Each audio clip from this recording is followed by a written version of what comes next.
The non-philosopher Tim Snavely presents Non-Being and Nothingness. Between Descartes' Meditations on First Philosophy, Kant's Critique of Pure Reason, Heidegger's Being and Time, and Sartre's Being and Nothingness, they left us nothing else to be desired concerning ontology.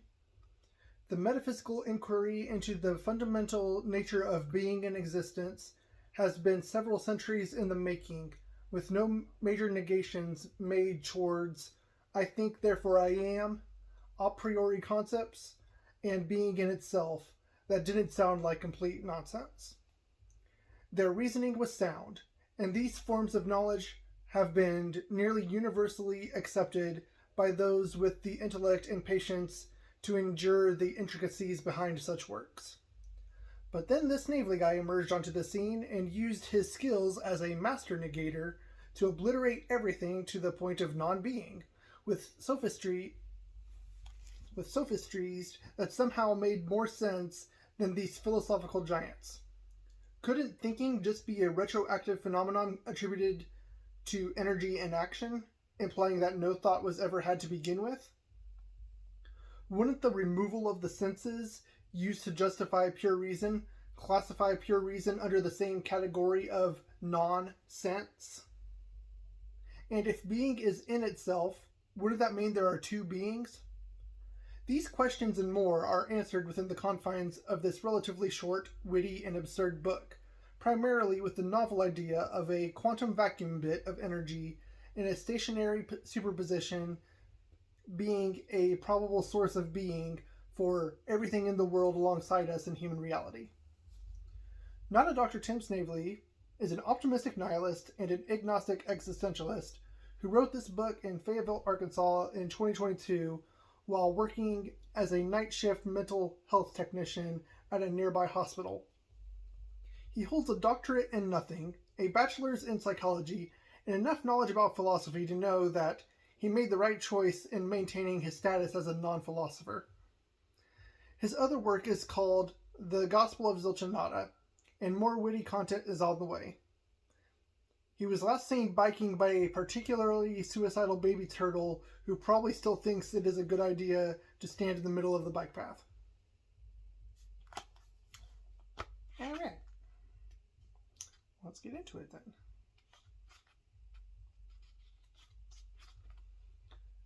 Chapter 1. To be or not to be. The famous words of Shakespeare have permeated many cultures across the globe. To be or not to be? That is the question.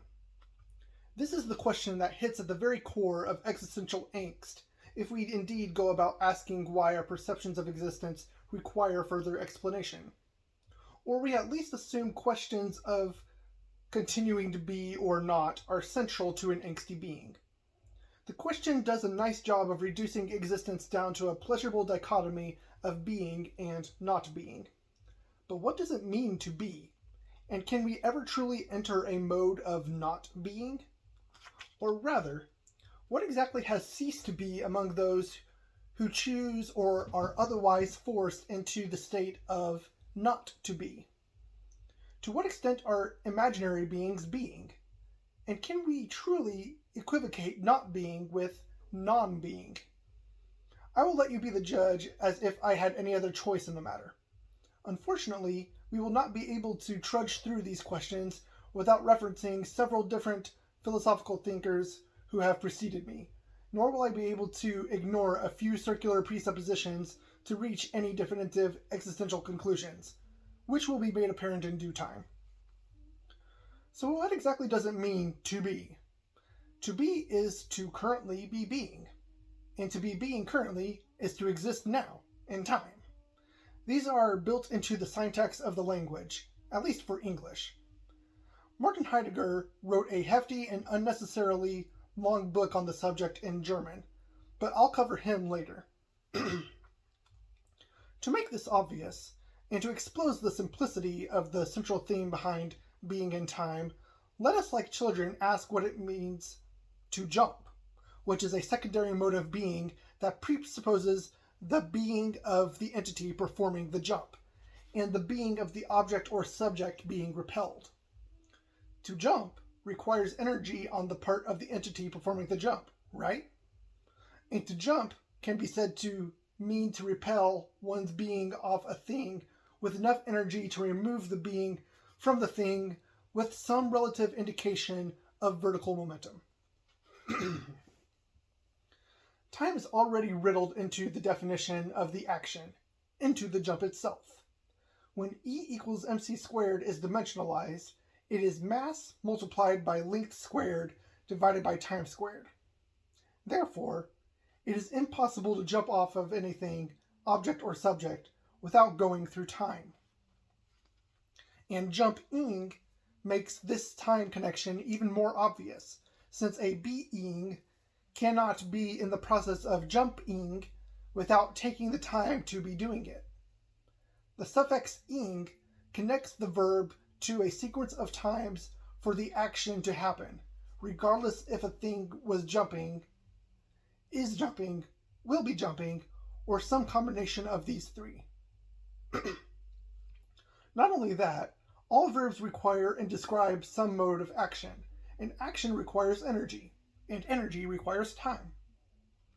Only through the description of negation is the ontological necessity for time averted to the verb, where the thing is not jumping or not being. And yet, even perpetual negation requires the possibility of a negation of the negation, in the sense of what is currently not jumping or not being may at some point in time jump, or more fundamentally, come to be. What is less obvious, however, is the definitional necessity for either mass or light in some form or combination for the action to take place in our shared observable reality. Even the actions contained in imaginary thought require the action of the brain or memory to maintain their effects on reality. The thinker adhering to the idea of solipsism would fight against masses inclusion with space and time holding ontological priority in our being, if I'm not mistaken. This skepticism towards the being of other objects in the world likely stems from thinking similar to René Descartes' Meditations, where his famous climax is realized, his cogito sum, otherwise stated as I think, therefore I am. Skepticism to an extreme degree of the reality of things being the way they are could and has been applied to the contents of what exactly this I is made up of. Solipsism leads to the conclusion that the contents of I do not extend beyond an active null consciousness, in an otherwise empty abyss, hallucinating or otherwise being tricked in the sense that our senses are completely wrong. It labels all other iterations that hold evidence for consciousness in the world as a scam, a set of mindless pea-zombies and a projection of our own consciousness like a dream, and that everything will cease to be as soon as I's own consciousness taps out. Luckily for you, my dear reader, this super-null hypothesis holds within itself the perpetual possibility of the negation of its own negation, since everything can also be seen as evidence against this super-null hypothesis in the form of a negation of its own negation having already happened in time, in the time already past. And since we have already deduced that our conscious being is contingent on time as being in active thought, it then follows that solipsism is incorrect, because any active consciousness must likewise exist in time. So it is not just I and no more. The action of the thinking proves that there is something beyond my consciousness, and my being, my amness, namely time. And this time is almost certainly not I. I say almost certainly because in the case where I houses the totality of time and the totality of energy along with it, the proposition could still posit a certain kind of solipsism, even if it still doesn't negate the possibility of energy beyond the self. I'll elaborate on this possibility later. But let's take this realization one step further, or rather, one step back, to the arguably more useful thought Immanuel Kant brought to our current bank of knowledge. And that is that space is what he called an a priori concept, being alongside time as a thing that I am innately aware of apart from experience. Time then exists outside of myself for the action of being, the string of the eyes thinking, expressing consciousness, and space then exists outside myself to contain and hold the set of things which are not I, and distinguish them from I. I am being, therefore I am capable of action. Action requires space to distinguish action from inaction, even if that action is just my conscious awareness. So we currently have I am being and thinking in space and time. This may be circular, saying I am being in space-time in one breath, then saying space-time is being. This would suggest that space-time, likewise, requires action to validate their categorical existences as primary dimensions of energy in the world.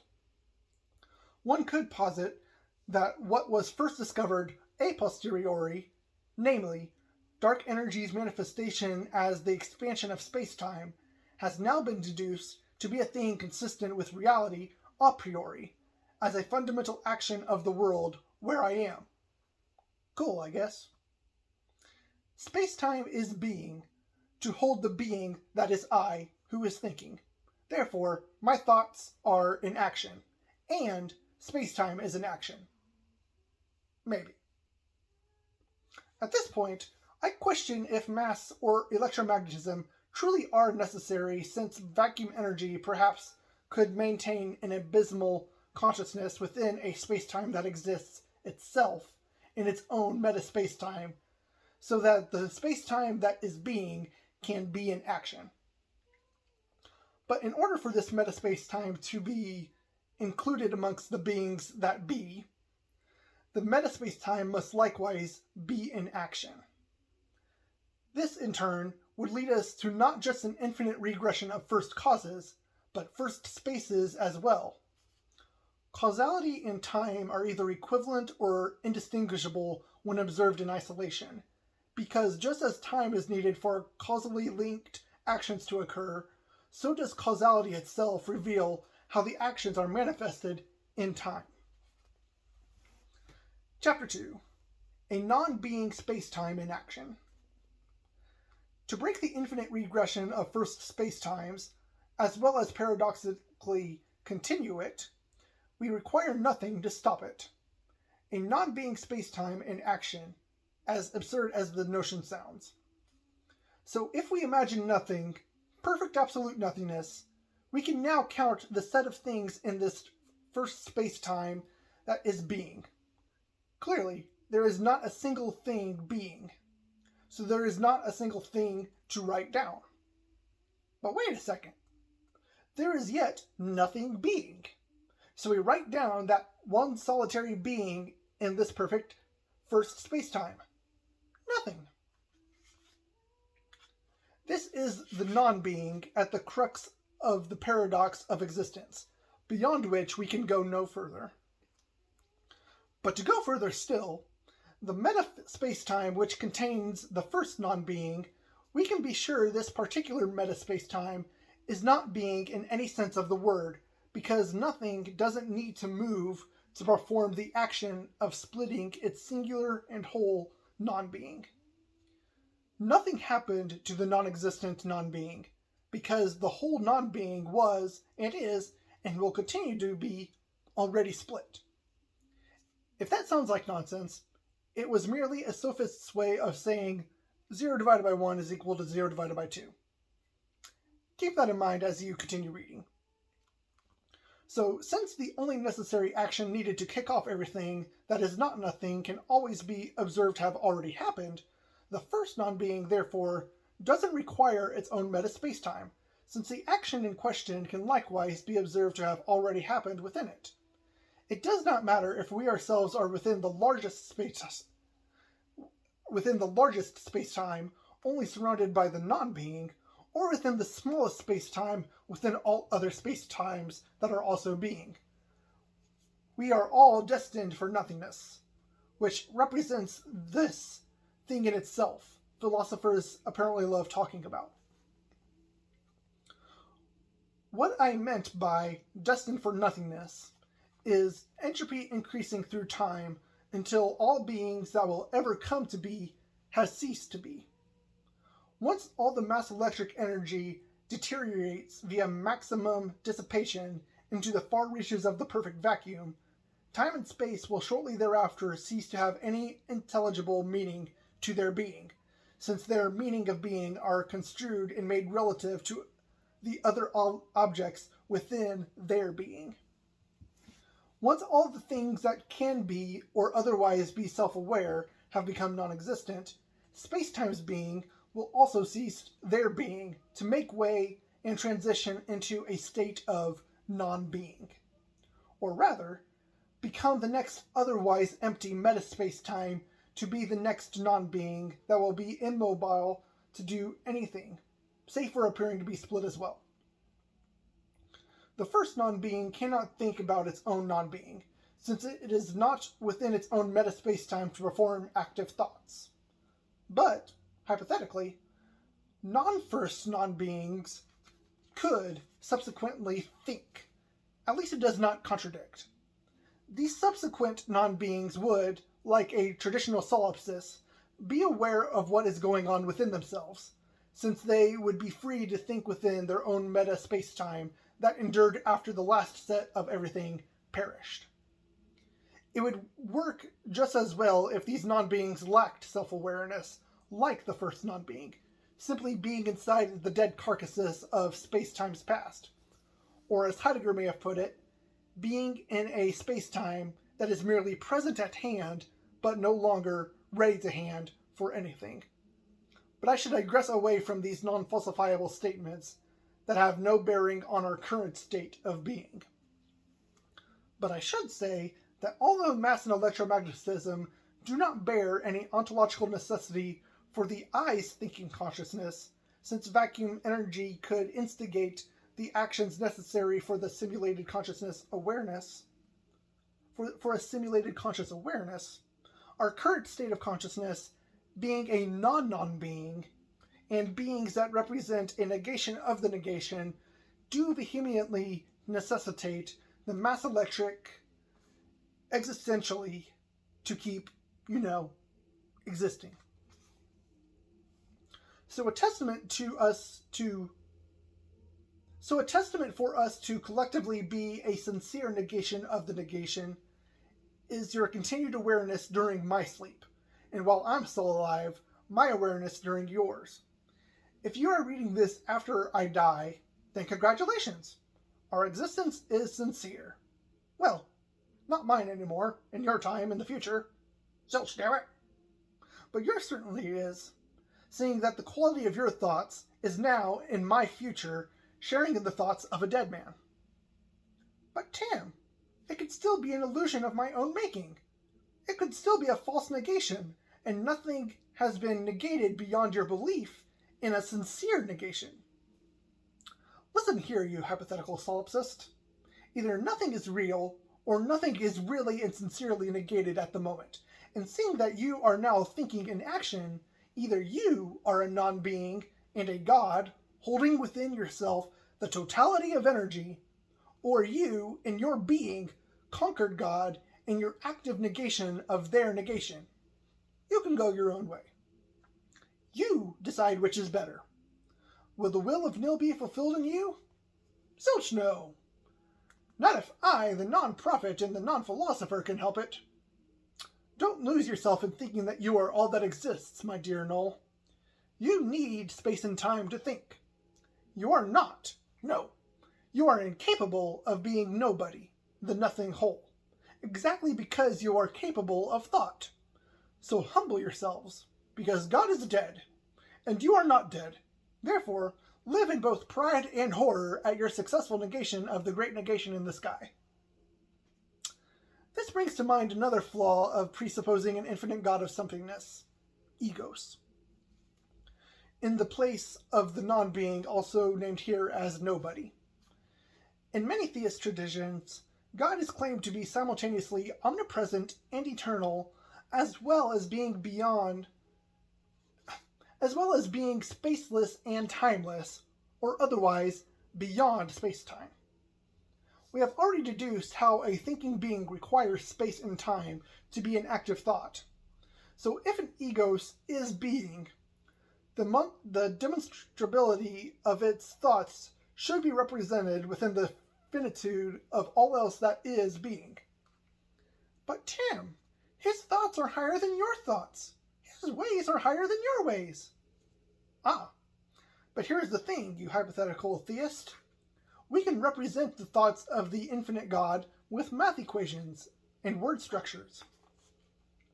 They could be replicated like this, and in fact, is it not you who claim to know the true words of God and the words and actions that are pleasing or unpleasant to him? Are not the words of God a reflection of his thoughts? Am I God to you, that my thoughts are higher than yours for noticing that higher thoughts need to be communicated to distinguish the higher thoughts from a complete lack of thought? No, of course not. A true egos can use his big boy words just like the rest of us. Albert Einstein's thoughts, and many others like him, have had thoughts that are higher than ours, yet they still require communication in some form to demonstrate any thought at all. The abstractions derived from infinities are possible, so it would be most beneficial to write them down. It is rather sad, actually, seeing that the current equations for God are no better than you plus me equals love, and you minus me equals hate, which, hang on a minute. I know this is a straw man equation, but let's steel man it up a bit and actually see where it goes. Disclaimer. The end of this chapter ends up going nowhere. You can either skip to chapter 3 if you want more finger-licking good ontology, or finish this chapter for the laughs and the raised eyebrows. The Bible says God is love, and that I fall short of his glory to inherently go to heaven. Otherwise, this shortcoming leads to either hell or something hell-like that merely stands for being separated from God. If God equals love, then love minus God equals 0. God minus love equals 0. Love divided by God equals 1. And God divided by love equals 1. If I am less than God, I am less than love, and I am less than God, the math equations. This shortcoming is a difference, which is a fancy way of saying subtraction. So I minus God equals hell. It then follows that I equals hell plus God minus I equals 0, and I minus hell minus God equals 0. Hell must also be some negative number if it is the result of the difference between a greater thing from a lesser thing. This is all fine. I think the equations thus far hold no contradictions with what the Bible proposes. Heaven, if it was to be in a similar equation, could either be an additive or a multiplicative function. Either we must add the gift of God's mercy to I's being, or his blessings cause fruitful multiplication, which climax with multiplying with God himself as a part of the bride of Christ, the church. I plus God. I plus God can stand for the multiplicative identity of 1, then leave the variable x to allow God to determine how and when to bring extra positivity, blessings, to your life and afterlife. So I plus God x equals heaven later and blessings now. Now we can simply solve for x. Almost immediately, we can see that different numbers for x provide interesting and contradictory solutions. When x is a negative number, like in the instance of Job in the Bible, we see God being the cause of Job's curses. When x is 0, no change happens, and heaven and the benefits of God become non-existent. Heaven can be anything we want it to be with God, by the looks of it.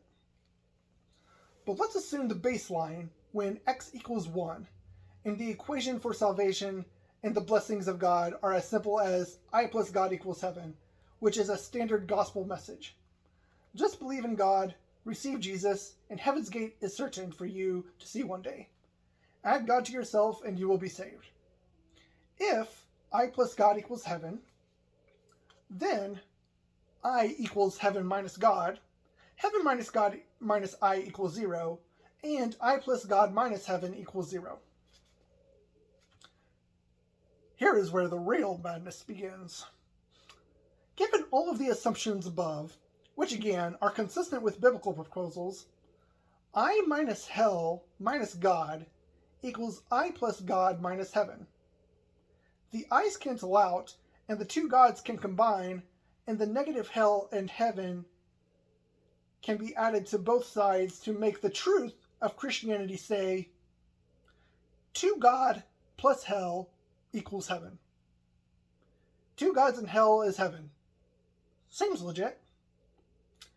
I then plugged these equations into Wolfram Alpha to see if the truth of Christianity can tell us the answer to, what am I? The answer is hilarious, to me at least. When I am a Christian, and when God is not a non-being or a -1 being, I am equal to -2 God, parentheses, God minus 1, divided by God plus 1. In other words, when God equals G, and G does not equal 0 or -1, I equals -2G, parentheses, G minus 1, divided by G plus 1. Several things come to my attention, which I will briefly bring to yours as well. The only values for a positive God that end with I being positive occur between 0 and 1. Beyond 1, the greater the number attributed to God, the more negative the self becomes. The greatest and most positive self in the kingdom of heaven is one who puts God's number around 0.4142, which provides the output of their own number being around 0.3431. Hell also has an interesting solution of note under the same premises for G. When G doesn't equal 0 or -1, hell equals G minus 3G squared divided by G plus 1. The only thing of significant interest to note for the Christian is that the value for hell is positive when the value of God is between 0 and 0.333. That, and it's funny to me that it is impossible to define hell without God, even when hell is usually defined by the absence of God. The Christian cannot get rid of God, even in hell, apparently, which is actually consistent with his omnipresence. But remember what I said earlier? The value for hell must be negative, as the difference between I and God. And the only values of God which lead to a negative hell fall between -1 and 0 and 0.333 to infinity. So at least we figured out that God is most likely not a negative number value to the Christian, but it doesn't negate the possibility entirely. Heaven is then when G does not equal 0 or -1, heaven equals 2G plus parentheses G minus 3G squared divided by G plus 1 close parentheses. This math sounds absolutely ridiculous.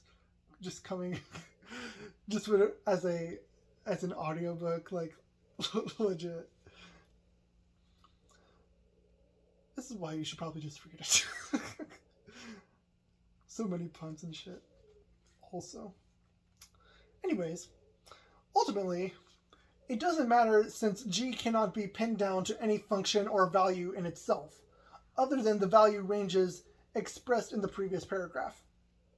For God being claimed to be a solid rock, he sure seems to be being a variable. And even though Christianity's equations would like to suggest that God cannot be nothing, plugging 0 into all three of those equations for G doesn't actually break any laws of math. If God is 0, then heaven is 0, hell is 0, and I am 0. then all that truly remains beyond the Christian framework is I figuring out what exactly zero means. Chapter 3. Being is being, but a being isn't being. Like I said, puns galore. But I've done enough here. It's not my job to figure out the logic, or the lack thereof, behind other people's theology for them. The only way I can comprehend these ludicrous equations being dismissible from the get-go is by performing a dimensional analysis on the separate things in question, which you could then quickly see that I equated places with the things inside the places, which obviously isn't true in its totality. A place can be defined by the total sum of things contained within the space that also defines the place. But those individual things within the place are not the place, if those things can be removed from the place without losing any meaning concerning where the place is. Even the arguably more valid equation of God equals love falls apart for equating the substantive noun in question with the verb attributed to the noun. It's a common confusion, no doubt, but a confusion nonetheless. For example, although we would be correct to say that there is a being that is being, it would be erroneous to leave out the few words that would make the statement, a being is being. Not because it can be understood the same way, but because it can more readily show us how even the correct saying can be used to equivocate incorrectly. Not because the actions of being implies a being that is being, but because the word is a linking verb that can imply both the connection of the noun to the verb and equivalence of what is before to what is after the word is. Zilch is nada is nothing is zero. Equivocating nouns to their synonymous nouns is fine. Connecting nouns to their appropriate definitions is also fine. Even actively negating certain connections by saying what the thing is not is fine, even if it doesn't get us any closer to what it is. Since words in and of themselves don't hold any inherent meaning outside of their cultural and language contexts, creating meaningful connections from the word to the culture at large is necessary to form an intelligible understanding of what is being communicated. But being is either wrong or a tautology that gets us nowhere. The verb of being is the verb of being, and the noun who is a being is that form of a noun which is being. A being is not being, because a being doesn't hold within itself the totality of that which is being, but only a fragment.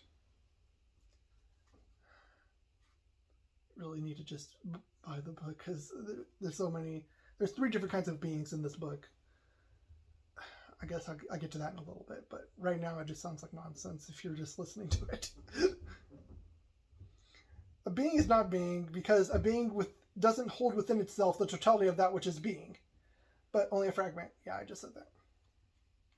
And a being is not necessarily being simply because the possibility of the negating position of the thing as a thing being inactive or being unmoved can still be attributed to a being without negating the being underlying it. However, being is always being, because the actions consistent with being implies the movement of the being thing in action. And when the lack of action is applied to being in its totality, this is precisely what it means to be non-being. I just distinguish being, verb, from being, noun in general, from capital B, being. N, noun, specific ontological basis. In case you were confused. Now, if you are as unconvinced of this as I am, mainly for its absurdity, perhaps we are now both ready for the circular silliness of distinguishing being from non-being more clearly. As beings who think, or at least who are alive and aware, we have never seen a non-being state of action in its totality. We have only ever seen being unmoved for itself. Total non-being, by definition, could not be observed by beings. So we are left with one solitary thing that is non-being in any form, which is the thing of non-being, which is nothing in its totality. This leaves us with literally everything being what is being, which again gets us nowhere closer to defining what it is. Earlier in this book, we used pure reason to conclude I am being an active thought within a space-time. And yet, we have no way of determining the pureness of this reasoning, nor are we capable of creating an actualized example of a non-being to contrast against this I who is being. And since everything that is not non-being is being, am I, therefore, everything? Or at least everything except for the space-time that holds I? The indeterminate certainty from this question stems from the same indeterminate certainty of the mass and electromagnetic dimensions' ontological necessity towards our being, since it is only from those dimensions that any hint of quantity in the appearance of the multiplicity of beings emerges. So by reason alone, since there is no reason to conclude that any reasoning is pure, by whatever means we come to these conclusions, what conclusions at least appear to be the most universal? In a single sentence, this is everything beyond nothing that we can know for certain. I am an actively thinking being within at least a two-dimensional spacetime. Aha! Eureka! A certainty of multiplicity. There are, at minimum, three things that need to be being. I, space, and time. What an interesting thought. I may be, with a non-zero degree of likelihood, an active 0D point moving freely through a line of space through a line of time. I continue further, for beyond the space and time outside I, there should yet be a metaphysical indicator of sorts, either beyond I or within I, to determine what exactly the different values of space at different times will mean once I pass through them. May I myself, space itself, or time itself be the attributor of space's units of value? If it is I would need to then be ahead of myself in determining what the values of the units of space would mean in the future. Either this, or the I who thinks now is actually lagging behind the other I in the past, while this other I is in the true now. It's the second one in actuality. As for space, can its being determine its own values of meaning? Perhaps, but it would require an additional degree of freedom to do so. There may be, in that particular space being's case, another being attributing space's attribution of its own values deterministically. There may be an infinite regression of first deceivers as such if everything we observe in common is a deception. But the deduction, bare minimum, is that there is at least one other form of a being thing that attributes meaning to units of space in order for such an initial deception to take place. Whether it be the case that there are two eyes with one deceiving the other, or another being in space-time, space in itself in a 2D space of self-being, time in itself in a 2D self-causing self-being, math itself overlaying values beforehand, or another active being actively deceiving me within its own meta-space-time, we and I may never know. This arbiter of values in space need not be an active thought to play their part as a deceiver of reality, but merely be an additional stagnant dictation that determines how the deception is simulated. Like, for example, programming in a computer game made by a now dead creator who determined which inputs are required to attain certain outputs within the game. Again, if a 2D spacetime can be an action in relation to itself, to be ever expanding, this action can, in turn, be translated into active thoughts in relation to itself. If this translation of action into thought remains possible, I then find myself asking yet another question. Is it possible for I to be spacetime itself misattributing my own actions as my thoughts. Yes, it's possible then to be my own deceiver in this case, where I am simply space-time or even a set fragment of space-time in action, misattributing my actions as thoughts conceived with the meaning that I attributed to it after the actions took place. Clever girl I am, tricking myself in such a convincing manner. Or is it clever boy? I don't even know anymore. I guess it is possible that I just don't know what I'm observing until it is observed. Then I give the actions meaning after they already happened. No other arbiter of values is needed. So the certainty of multiplicity disappears under the guise of the statement, I may be being as space-time in action in itself. To all of philosophy's horror, if anyone is to follow this absurdly plausible axiom to various conclusions, René Descartes could be reasonably refuted concerning his cogito sum, since the actions underlying the thoughts would be what underlies the certainty of my being. So it is now, I act, therefore I am, not, I think, therefore I am. Absolute absurdity. There may yet be no thought to be had, but an endless misattribution of actions as thought.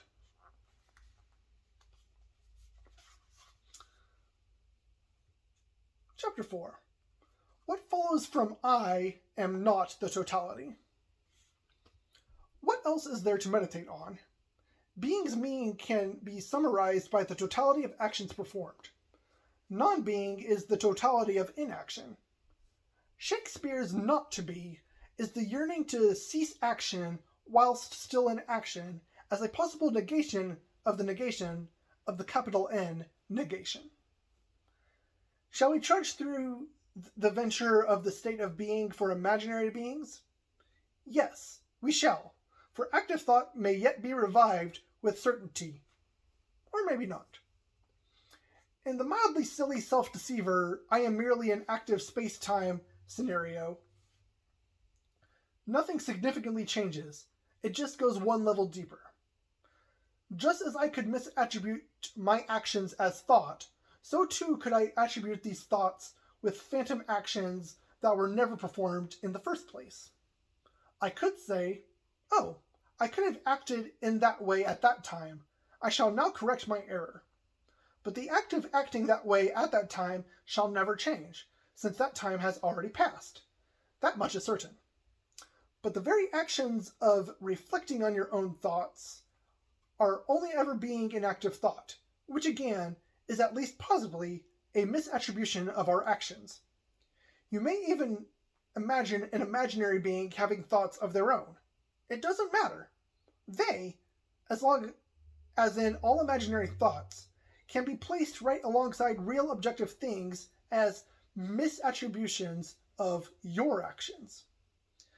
This reasoning is precisely why it is better to presuppose that I am not space-time in itself and by itself, because if it isn't supposed at all, solipsism would strike back hard, and there would be no meaningful distinction between the actions driving imagined beings and the actions driving being in the real world.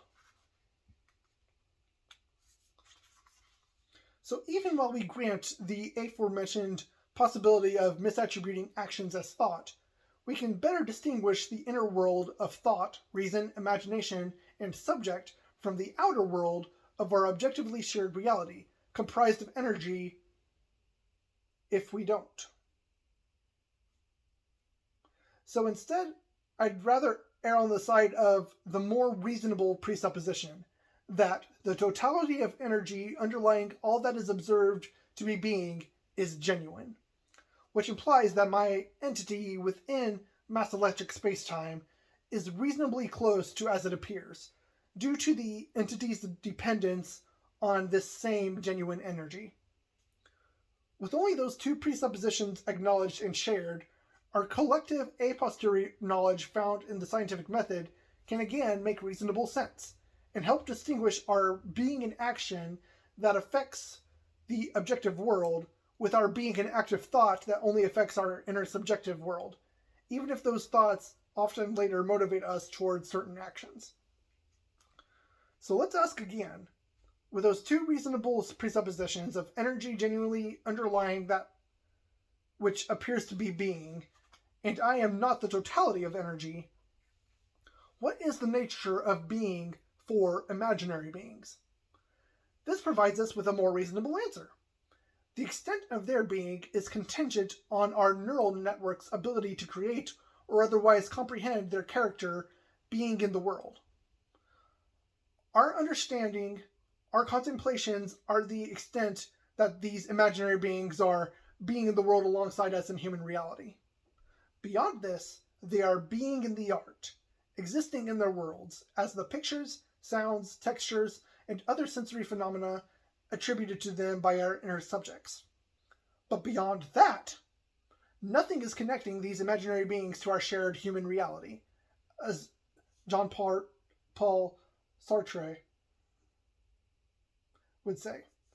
We are the ones who bring these mere ideas into being in the world alongside us in human reality. We are the ones who will choose and have chosen which imaginary beings are worthy of being replicated in the neural networks of our culture at large. We are the ones who act on their behalf since they are incapable of any sort of being or action without us.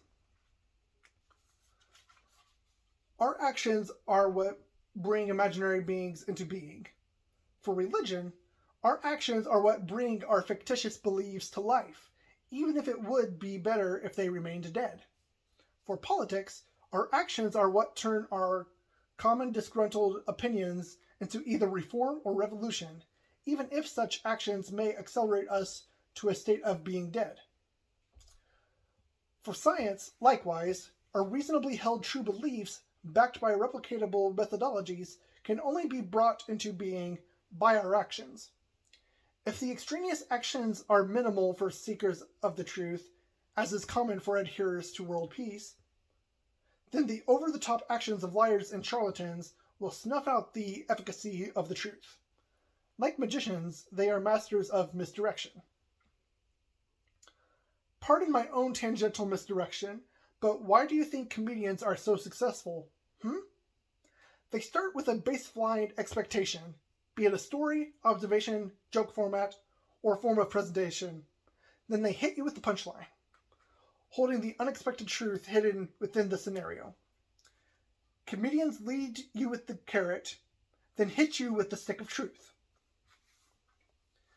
Mystery is, as an imaginary genre, does this as well. The mystery is about finding the unknown within the constraints of the imaginary novel. Sometimes the stick of truth hurts, like, sorry, Billy, it was your father who killed your mother by stabbing her 40 times in the chest, after finding out that she was once a man and kept that info from him. Yes, that's right, Billy. You were also adopted, and your real father is R. Kelly. The truth may hurt, but you don't necessarily have to make it sting to get the desired effect of getting people to listen to it. So naturally, we can make the truth prevail by hitting people with sticks until they understand it, performing relevant science experiments to prove the truth, or simply being more interesting than the quacks who don't actually know the truth by amusingly debunking them. I think that's good for now. My throat's getting kind of dry.